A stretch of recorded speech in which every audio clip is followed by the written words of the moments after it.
So I'm going to be retrobriting this Amiga 1200 that I purchased on eBay.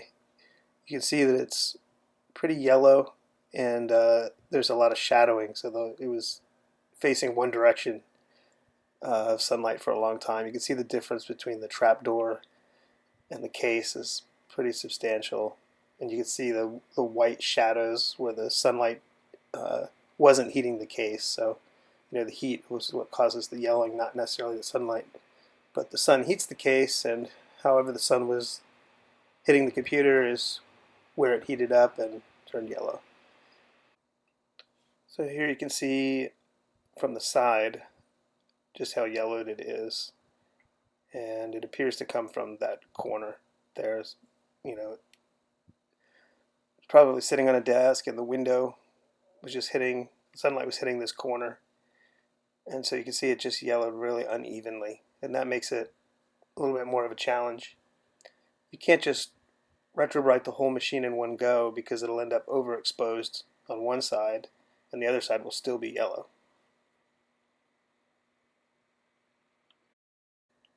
So the first thing I do is just give it a good scrubbing.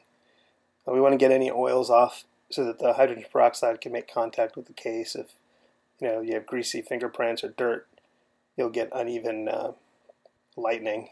It could be blotchy, and we don't want that. You can see again just how yellow it is in this one area. Fortunately, it's right on the sort of the chine of the case, so it should be easy to control where we're going to lighten, so that I don't lighten the lighter parts of the case and make them white. We don't want that either. So of course it started raining, so no sunlight. So I decided to go ahead and do this in the garage. For starters, I just put peroxide on the yellowest part. I'm using 40% cream. I brushed it on the yellowest parts of the case, mostly the side here, and then the right hand corner of the top case. And work lamps work for this. It's not as fast as the sun, but it does work. So we got it started overnight. The next morning when the sun came out, I moved the case outside. You can see it's already quite a bit brighter. I angled it so that the side that was most yellowed and the corner that was most yellowed was facing the sun, and then I just applied peroxide to just those areas, and I used a paper towel to wipe off any peroxide that hit any of the lighter areas. At this point I really just want to bring the yellowing down on the worst areas and try to make it at least somewhat close to the color of the rest of the case. And something I forgot to mention is that you need to brush this every 15 minutes or so, and especially when I did it overnight in the garage, I had a timer set for 30 minutes, and every 30 minutes I'd go down there and wipe it off and reapply and rotate the parts just slightly, a few degrees, 10 to 15 degrees, so that you get an even blend into the lighter areas and you don't get a hard edge. Here we are at about 3 hours. I've been reapplying every 15 minutes. You can see how much lighter it is already. It's a huge improvement. So I'll just reapply the cream and reposition the parts a little bit.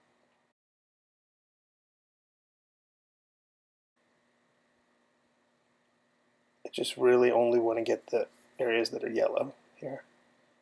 There's just a little bit left. And this stuff will make your fingers white, but it's temporary. It just goes away. It does burn a little bit. So here you can see how much better it looks after 3.5 hours. It looks beautiful. It looks like a brand new case. You can see just how much better the case is when you compare it to the keyboard. Those keys are just really yellow. So we pull the keys. You can see how they're only yellowed on the top, and they're white underneath. So retrobriting the keys is going to be a little bit harder, but I have a technique for that too. It always stresses me out to pull these keys off. They don't always come off easily, and I'm afraid I'm going to break the little post out of the bottom of the key, especially the shift keys and the space bar that have the metal bar.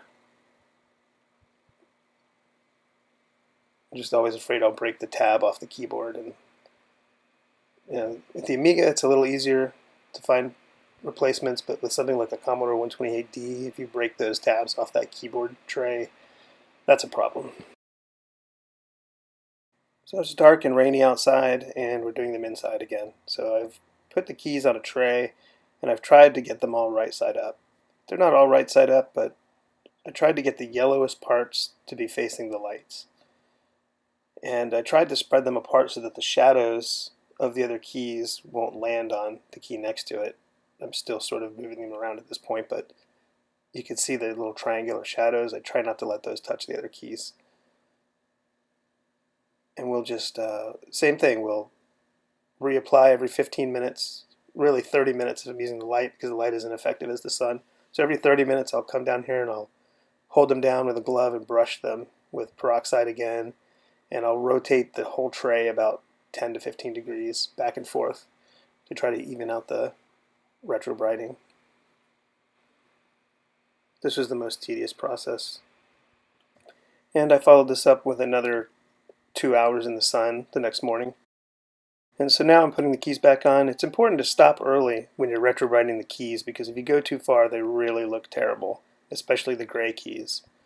They'll get white spots and just, and if you look on eBay, you'll see all sorts of retrobrited machines with keys that are all different colors because they retrobrited them in a plastic bag or some other method. You can see the keys are pretty even here. Color looks really good. The little bit of yellowing you see is actually the lighting. If I change the angles here, you can see, yeah, it looks brand new. Yeah, it looks really good. So in my opinion, brushing 40% cream on and reapplying and rotating every 15 minutes is really the best way to go. If you just throw it in a tub and leave it overnight, you're just going to get really uneven results, and you may go too far and end up with a case that's really bright white on one side and still yellow on the other. So I hope this helps someone. Don't be afraid to use the cream. Don't use saran wrap, just the cream, and rotate the parts and keep an eye on where the sunlight is hitting, and I think it'll be fine. Just know when to stop. If you go too far, you just really can't go back, and it could take years for it to yellow back to the point where you can try to even it out.